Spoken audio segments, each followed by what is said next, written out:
बार श्री कृष्ण भगवान विदुर के घर गए। विदुर घर पर नहीं थे, काम के लिए बाहर गए थे। विदुर की भक्तिमती पत्नी श्री कृष्ण भगवान की परम भक्त थी। श्री कृष्ण भगवान को घर में आया देख उनकी सेवा पूजा के लिए वह व्याकुल हुई। विदुर अत्यंत गरीब थे। उनके घर में मूल्यवान और अच्छा कुछ भी नहीं था जिसे वह भगवान की सेवा पूजा में लगाती। एक केले का गुच्छा था। विदुर की पत्नी उसे ही भगवान के सामने ले आई और केले छील छील कर भगवान को खाने के लिए देने लगी।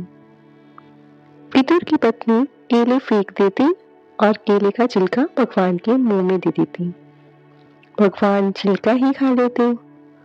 उसी समय विदुर घर वापस आए। भगवान और अपनी पत्नी का भाव देखकर वह मुक्त हो गए और पत्नी से बोले कि अरे, तुम ये क्या कर रही हो? केला फेंक कर छिलका खिला रही हो? और श्री कृष्ण भगवान से बोले, हे सखा, आप भी छिलका खा रही हैं?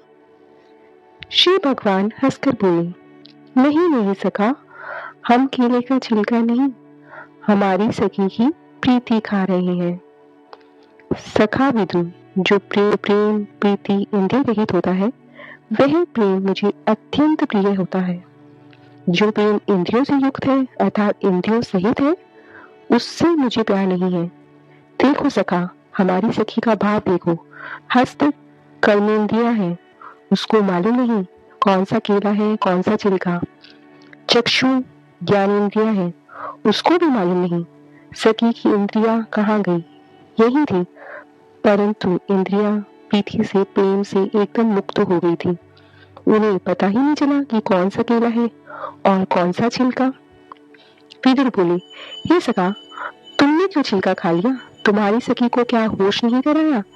भगवान बोले, सखी प्रेम से समाधिस्थ हो गई थी।